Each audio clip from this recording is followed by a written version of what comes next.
Olá, já estamos no ar com o Diálogo Jovem Pan, uma conversa franca com pessoas que fazem parte da história do Brasil. A gente fala sobre os desafios econômicos para os próximos meses. A alta dos combustíveis vai impactar na inflação, mas não deve interferir na política de juros do Banco Central. Já a Câmara provavelmente aprovará nessa semana o arcabouço fiscal, em meio a dúvidas sobre o orçamento. A LDO ainda não foi votada no Congresso Nacional, o que gera questionamentos. Os desafios econômicos para os próximos dias, a partir de agora, no Diálogo Jovem Pan. O nosso convidado é o economista Geison Vieira, mais uma vez participando aqui da programação da Jovem Pan. Geison, como sempre, muito obrigado pela gentileza, pela atenção e pelos esclarecimentos que teremos por aqui. Obrigado. Olá, obrigado novamente pelo convite. Nós que agradecemos. Bom, Geison, na última semana tivemos o aumento dos combustíveis. Depois de muitos meses, a Petrobras acabou fazendo esse repasse para os consumidores. Nesse fim de semana, agora, por exemplo, os consumidores indo aos postos já estão sentindo algum aumento, inclusive. E eu pergunto, qual é o real risco para a inflação e isso ameaçar o ciclo de redução dos juros aqui no país? Qual avaliação é possível fazer a partir de agora? Primeiro, há necessidade dessa correção de qualquer maneira. Não há como o governo manter essa paridade sempre com vamos dizer assim, um aumento muito grande. Nós estamos pagando praticamente para vender o combustível por conta exatamente desse cenário muito pesado. Nós temos no exterior a elevação do preço do petróleo e por aqui também a alta do dólar. Os dois impactam nessa defasagem que nós temos em relação ao preço internacional. E isso deveria acontecer. Poderia ter acontecido antes e ir se suavizando na inflação, ou seja, gerar impactos mais pontuais. Mas havia uma demanda tão grande do governo pelo corte de juros por parte do Copom que ele tinha medo de que se houvesse essa elevação de preços de combustíveis, ele talvez perdesse o ritmo do corte de juros. Para o corte de juros, talvez isso venha mais a um alento para o mercado financeiro do que efetivamente para o Banco Central. O Banco Central já havia sinalizado cortes de 50 basis points, ou seja, 0,5% nas próximas reuniões. Só que o mercado já estava novamente voltando a precificar 0,75%. E esse é um ponto importante. Daí o Banco Central tem os elementos para manter aquilo que estava aqui preconizando, sem precisar responder à curva de juros, como o mercado disse. Sim, agora, será que é possível que o repasse de agora vá se repetir num curto período de tempo? Porque ainda há uma defasagem, né? Ainda há espaço para fazer um repasse para os consumidores, infelizmente, né? Sim, ainda, se formos comparar pela elevação que ocorreu agora, tem pelo menos 15% na gasolina e 10% no diesel a serem corrigidos. E isso começa já a impactar o resultado da Petrobras, obviamente, mas poderia, como citei anteriormente, poderia ter sido feito de maneira mais suave, mais compassada, conforme os preços fossem atingindo. E o que acontece agora também é que nós continuamos com o problema do corte de produção por parte da OPEP. Este corte de produção já foi estendido novamente. Existe essa briga global pela questão energética, de um lado o pessoal da energia elétrica, dos carros eletrificados, esse tipo de coisa, do outro lado o pessoal do petróleo.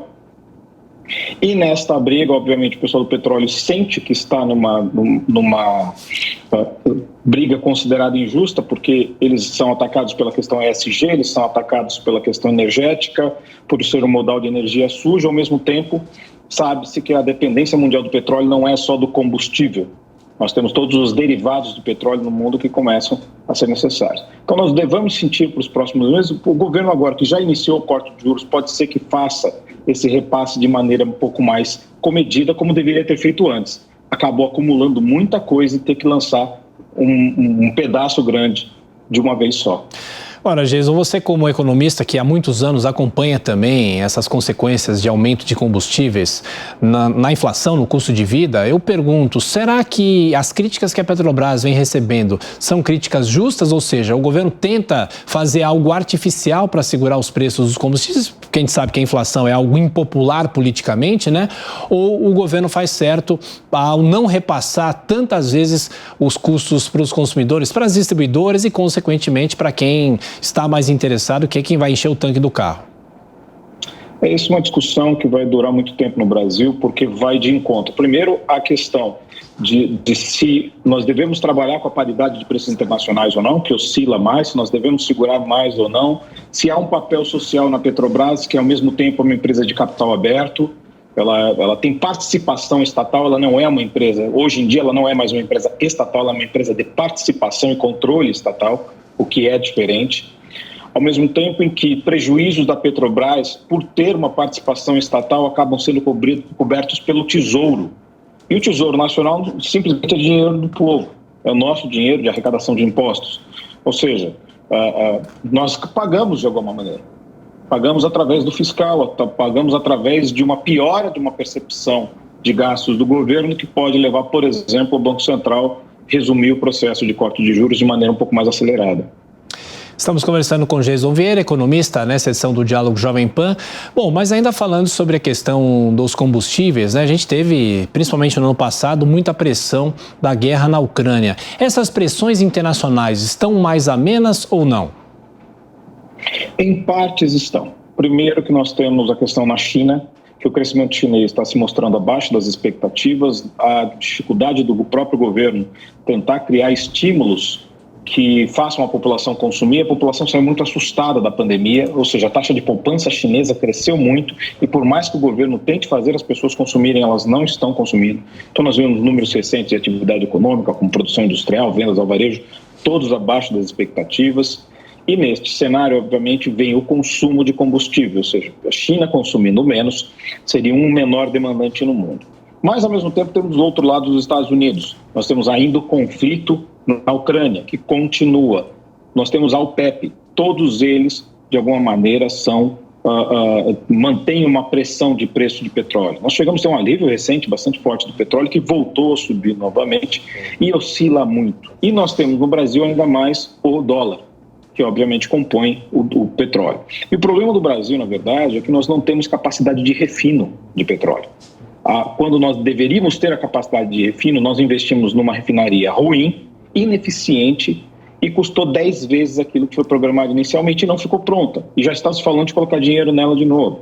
Compramos uma refinaria no exterior para tentar reduzir o impacto nosso nesses custos. Também era outra roubada, que é a Passadina.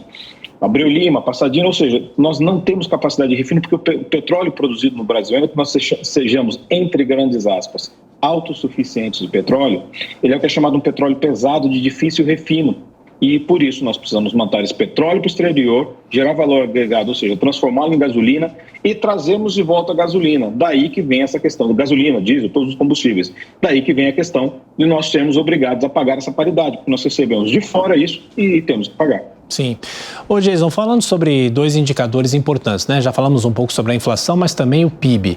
O segundo semestre normalmente é mais aquecido do que o primeiro, né?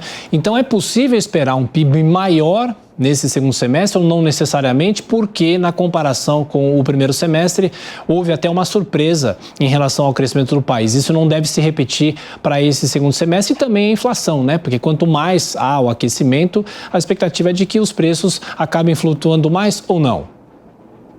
O consumo no Brasil ele tem mantido padrões relativamente estáveis, não no sentido de estar zero, mas relativamente controláveis. O crescimento econômico no IBC-BR recente ele surpreendeu positivamente, mas o segundo semestre ele tem alguns eventos de consumo que acabam naturalmente puxando o período, ou seja, há uma sazonalidade do período, que nós temos pelo menos 3 grandes eventos ali, que é o Dia das Crianças, o Black Friday e o Natal, que são eventos de atividade econômica. Temos também atividade agrícola no Brasil, que acaba com o fim do inverno, o início de entre safras, esse tipo de coisa. Tudo isso acaba tendo impactos positivos. O problema é que, por enquanto, nós estamos ainda com uma taxa de juros elevada, que tem o seu papel, obviamente, em conter parte do consumo, e, ao mesmo tempo, nós temos um cenário internacional desafiador em diversos sentidos. Estados Unidos ainda subindo juros, China decrescendo, Europa sem rumo, mercados emergentes também muito sem rumo, e tudo isso faz com que, não pela percepção do consumidor e sim dos investidores, possa ser um período que traga um crescimento econômico, mas que ele não seja uma tendência. Ô, Geison, de que maneira a independência do Banco Central ajudou no caso do aumento dos juros, para conter a inflação? Porque é consenso, todos os economistas que a gente conversa aqui na Jovem Pan falam que o Banco Central do Brasil agiu certo, começou o aumento dos juros bem antes do que os outros bancos centrais. Esse é o consenso, né? Sim. Óbvio, todo Banco Central independente é importantíssimo. Isso não é passível de discussão, nem deveria ser passível de discussão, porque o papel do Banco Central é técnico, ele não é um papel político. E ao haver um papel técnico, ele precisa agir tecnicamente e ele não pode sofrer ruídos como sofreram recentemente. Até acredito que esse corte de juros recente, que foi de 0,5%, tenha sido, de certa maneira, uma forma, infelizmente, se rendendo um pouco à política do presidente do Banco Central, aliviar um pouco as pressões que estavam sendo, aquele ruído todo que estava sendo gerado em volta. Poderia ter sido dado 0,25, naturalmente, porque aí ele daria a sinalização do início do processo de corte de juros, do início do ciclo de corte de juros, porque ainda existem desafios na inflação de serviços no Brasil, existem desafios na inflação de energia no Brasil, como nós vimos agora com essa elevação de combustíveis. Já houve, o IPCA passado teve 1,5% de alta de elevação de transportes, boa parte disso por combustível e diesel, gasolina e diesel.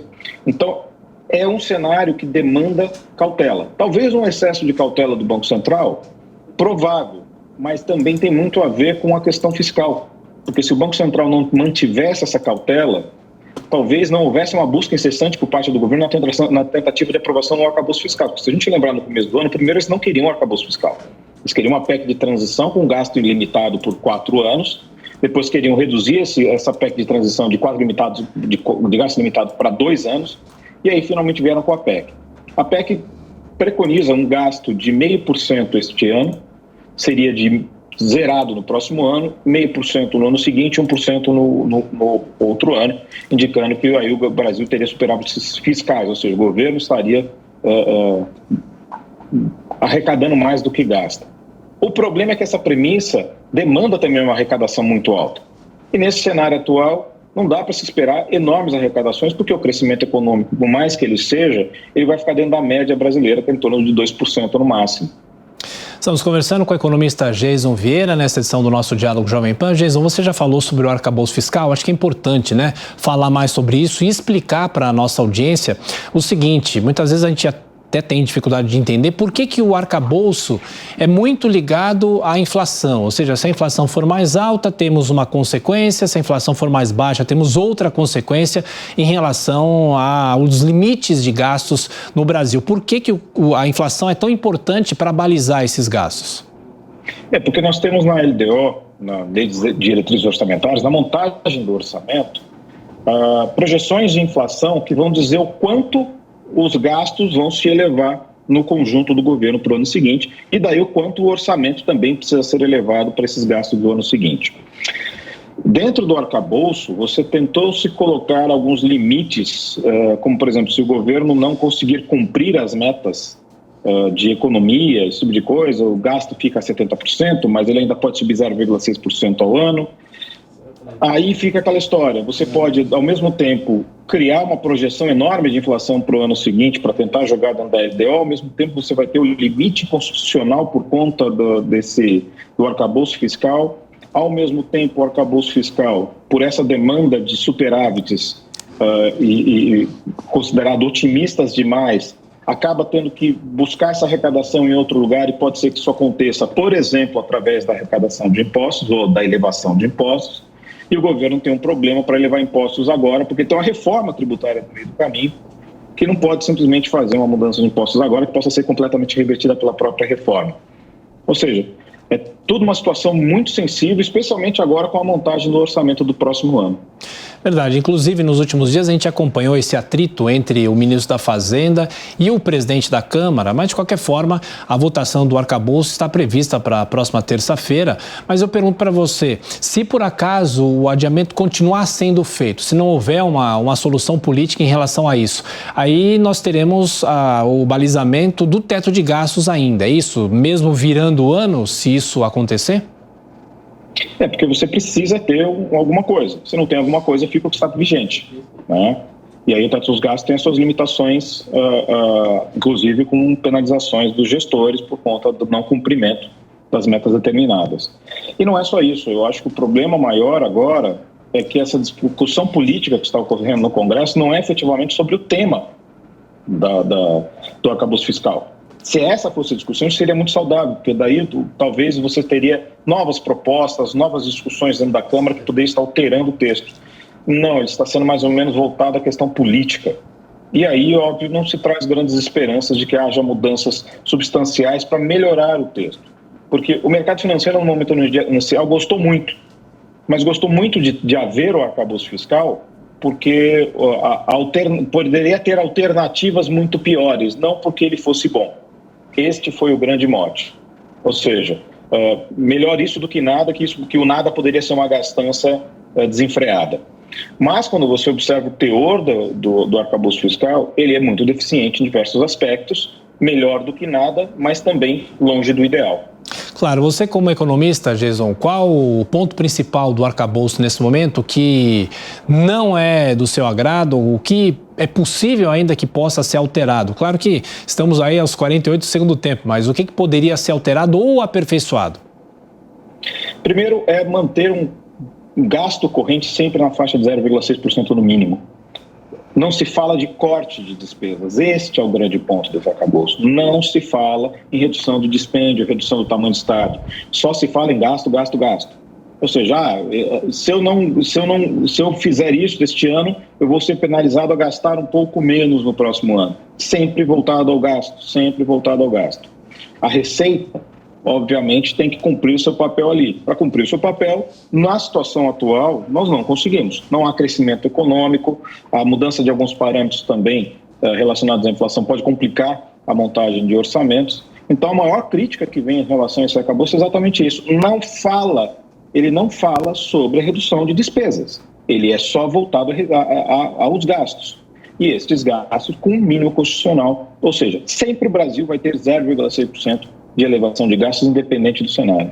Jesus, já emendando essa sua resposta na própria reforma tributária, né? Se o governo não corta despesas, de uma certa maneira vai ter que aumentar impostos, né? Então, será que a reforma tributária como está agora na discussão do Senado, claro que o Senado deve fazer alguns aperfeiçoamentos e a proposta volta para a Câmara dos Deputados. É possível que tenhamos algumas exceções e aumento de carga tributária para áreas específicas em meio a toda a chiadeira, né, de algumas áreas que acham que vão perder a arrecadação? Estados, municípios estão preocupados, como sempre, né? Como já era imaginado, né?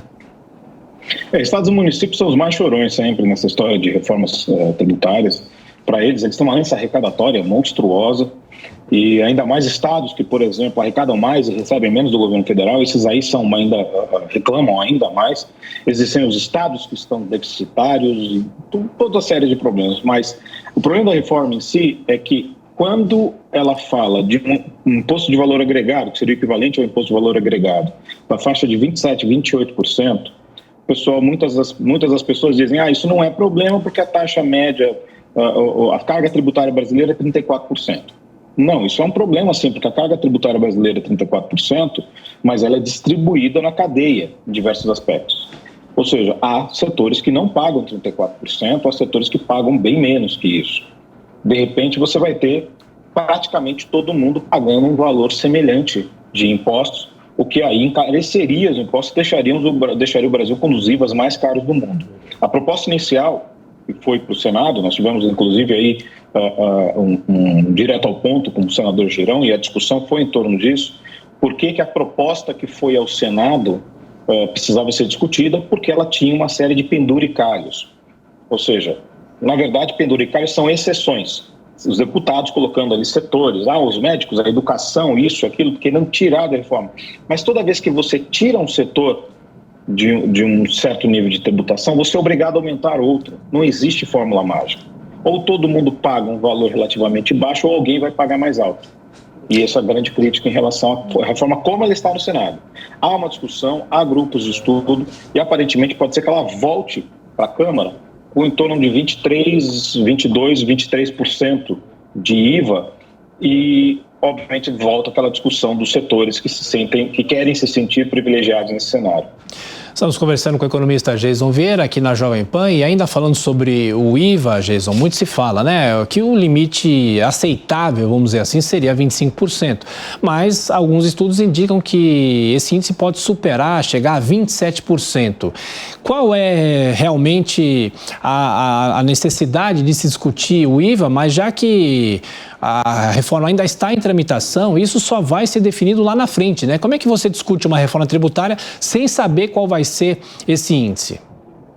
Essa é a grande pergunta que todos estamos fazendo ao governo agora, porque cada hora é um número, cada hora é uma posição, e tudo isso, como citei agora há pouco, depende um pouco dessa discussão do que vai entrar e do que não vai entrar. Porque é mais ou menos a discussão da meia entrada. Por que um cinema é caro? O cinema é caro porque o cinema, teatro, qualquer coisa, são caros porque tem meia entrada.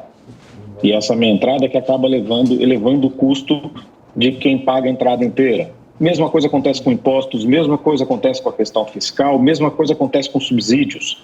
Sempre que alguém não paga, tem alguém que precisa pagar. Nunca é incólume. Uma coisa que eu sempre digo, uma coisa que eu aprendi com meu pai, que também era economista, que Deus o tenha, é que dinheiro não leva desaforo para casa. Em aspecto nenhum, inclusive em relação às reformas. Sobre o número, 27% é um número muito elevado para os padrões brasileiros, ainda que pseudo-reduza a carga de 34% a 27%. Mas isso nós estamos falando mais ou menos da carga corporativa, outros setores não pagam isso. Próximo de 25% talvez seja o meio do caminho, mais próximo de 20% talvez fosse o ideal. Porque, lembrando o que aconteceu com o Simples, a facilitação e a desburocratização dos impostos acabou levando no aumento da arrecadação. E talvez isso que seja necessário ao Brasil. Um imposto mais baixo, um imposto mais fácil de ser cobrado, ele é pago de maneira mais fácil também. As pessoas pagam sem sentir tanta dor.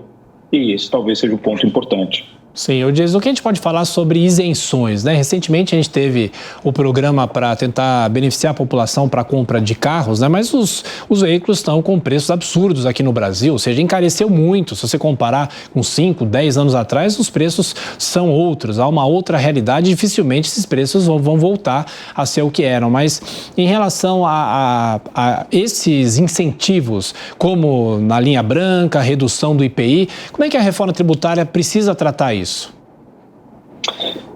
Precisa não dar mais. Esse talvez seja um ponto importante. Os subsídios eles têm que ser muito melhor pensados no Brasil. Eles são dados de maneira muito indiscriminada para uma série de setores. Esse do setor automotivo foi uma briga de braço dentro do governo, principalmente com o Alckmin, que está cuidando da indústria, e que o setor foi lá chorar para eles. E como Lula veio do setor automotivo, veio ali do ABC, tem um peso sindical muito grande no setor automotivo, ele acabou de alguma maneira exigindo que isso fosse que acontecesse, mas teve impacto relativamente limitado na economia, e principalmente quando nós abrimos alguns números de atividade econômica, nós vemos que realmente o impacto é limitado. Quanto ao preço, essa é uma questão histórica no Brasil, porque anedoticamente dizem que há uma história de que um produtor de veículos disse que o preço do carro do Brasil é caro porque o brasileiro paga. E, em partes, não deixa de ter razão. O brasileiro realmente paga muito caro. E quando nós fazemos uma comparação por paridade de poder de compra, ou seja, comparativamente a um país como os Estados Unidos, o custo por um americano médio, em termos de salário, de um carro como, vou dar um exemplo, um Mustang, seria em torno de 3 salários no ano. No Brasil, não estou falando salário mínimo, estou falando do salário de quem pode comprar um Mustang. Por exemplo, alguém que ganha R$10 mil precisa trabalhar 3 meses para pagar um Mustang. Aqui no Brasil, a pessoa teria que trabalhar 300 meses ganhando o mesmo salário. Ou seja, tudo é muito caro no Brasil para o brasileiro. Ou seja, não é só os veículos. O setor industrial no Brasil cobra muito caro de tudo para o Brasil. As margens aqui são muito elevadas.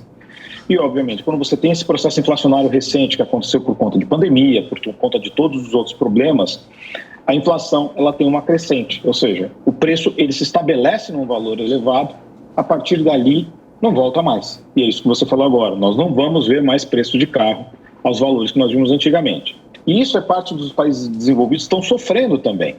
Porque eles nunca, 40 anos sem uma inflação parecida com que eles sofreram recentemente, eles ainda estão tentando controlar essa inflação e os preços estão caindo em níveis que, historicamente, essas pessoas nunca viram, nunca foi gerações sem ver esse preço tão elevado e esses preços não vão voltar a não ser que haja uma recessão com períodos muito seguidos de deflação. Exatamente. Bom, e há também aqui o custo Brasil, que todo mundo fala, né? E os números da indústria, né? Não são números de hoje, mas de outros períodos, sempre mostram a indústria brasileira patinando, né? O governo, no começo do atual mandato, o governo falava em reindustrialização, até o vice Geraldo Alckmin vinha encampando essa discussão, mas agora esse debate parece que ficou um pouco esquecido. Você reindustrializar significa o quê? Geralmente, não só equipar a indústria, mas também aliviar a carga tributária para essa indústria, né? E a indústria está reclamando dessa reforma como vem sendo discutida, não é?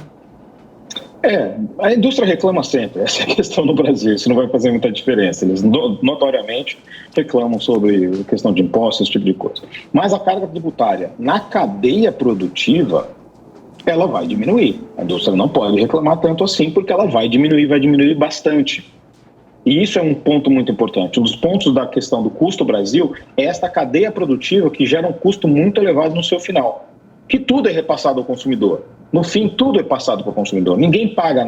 Todos esses impostos na cadeia, no fim, estão embutidos no preço. Então é difícil você dizer, mas a indústria reclama, mas ela vende. Essa é a questão. Quem vai pagar é sempre o consumidor. Isso é um ponto fulcral, não podemos esquecer, é sempre o consumidor. Agora, em relação à reindustrialização no Brasil, isso é um problema também complicado, porque vamos falar de reindustrialização. Que reindustrialização? Que setores? Nós vamos querer pegar essa indústria que está capenga no mundo, que é essa indústria de transformação, ou uma indústria pesada? O que nós queremos em termos de industrialização? Nós queremos trabalhar uma indústria mais inteligente? Queremos trabalhar alguma coisa melhor? Queremos ir para setores como produção de chips, produção de semicondutores, alguma coisa nesse sentido? Ou nós queremos apostar na velha indústria que está capengando no mundo inteiro e está se instalando em países como China, Vietnã, Camboja, porque tem Índia, porque tem custos menores, inclusive custos trabalhistas e custos de impostos menores? Essa discussão precisa ser feita no Brasil, mas isso faz parte de um projeto de longo prazo, não é uma discussão de curto prazo para tentar se reincentivar setores que estão capenga há anos e que, pela desindustrialização do Brasil, são setores que em breve já também vão desaparecer, dando lugar, por exemplo, ao que tem acontecido no Brasil, à indústria agrícola, que tem praticamente sustentado o país. Ô Geison, nesses minutos finais aqui da nossa entrevista, eu queria te perguntar, como economista, o que é possível falar para as famílias, né? As famílias que estão endividadas, o governo recentemente lançou o programa Desenrola, há um superendividamento, né? E essa discussão também sobre o rotativo do cartão de crédito, o presidente do Banco Central falou sobre isso. O governo, por outro lado, diz que há necessidade de se parcelar as compras no cartão de crédito, porque isso é fundamental não só para o consumidor, mas também para o comércio, ou seja, e para quem recebe recursos aqui no Brasil. Para as famílias, o que é possível esperar para esse segundo semestre? Um alívio ou ainda é um compasso de espera para um ano de 2024 que pode ser um pouco melhor? Nós podemos ter uma breve melhora de curto prazo, os números de emprego, os números de atividade econômica, mas o problema é que nós não estamos conseguindo vislumbrar tendência. Esse é o problema. Porque a série de problemas que nós temos no próximo ano em termos internacionais, especialmente com a China não conseguindo engatar uma segunda, digamos assim, em termos de crescimento econômico, nos traz um problema que nós dependemos da China para crescer. Então, ainda que haja queda de juros no Brasil, é outra discussão também em relação ao spread bancário, que continua enorme, vai continuar enorme com juros, era enorme com juros a 2%, continua enorme com juros a 13%. Mas o ponto importante é que as famílias precisam ficar atentas aos gastos. Essa questão agora do rotativo ela é importante porque o rotativo ele é o modal de crédito mais fácil que se consegue acessar. Ele e, obviamente, é o cheque especial. Esta facilidade, infelizmente, ela é acompanhada da falta de educação financeira. E as pessoas muitas vezes se embolam nessas dívidas. Os bancos não deixam de ganhar, porque do momento que essas pessoas se embolam, elas acabam pagando juros em cima de juros, em cima de juros. Num certo momento, o original da dívida ela já pagou. Num certo momento, o banco já conseguiu recuperar, entre aspas, o seu dinheiro. E aí ele vende essa dívida para alguém para tentar negociar com essas pessoas. Essa questão agora de se travar o consumo do cartão em certo momento e aí começar a pagar uma taxa fixa de juros é importante para tentar também reduzir um pouco essa questão do spread bancário, porque há culpa do setor financeiro, há culpa dos bancos em cima disso. Eles culpam a inadimplência mas também é mais ou menos o que volta aquele dilema de Tostines, a inadimplência é alta, porque os juros são altos, mas os juros são altos porque a inadimplência é alta. Alguém precisa quebrar esse ciclo e talvez essa proposta do Banco Central seja um movimento inicial para tentar quebrar um pouco o impacto disso na economia. Perfeito. Geis, olha, mais uma vez, muito obrigado pela sua gentileza, pela sua atenção, pelos esclarecimentos aqui na Jovem Pan, e a gente volta a se falar. Um grande abraço, até a próxima. Obrigado, até a próxima.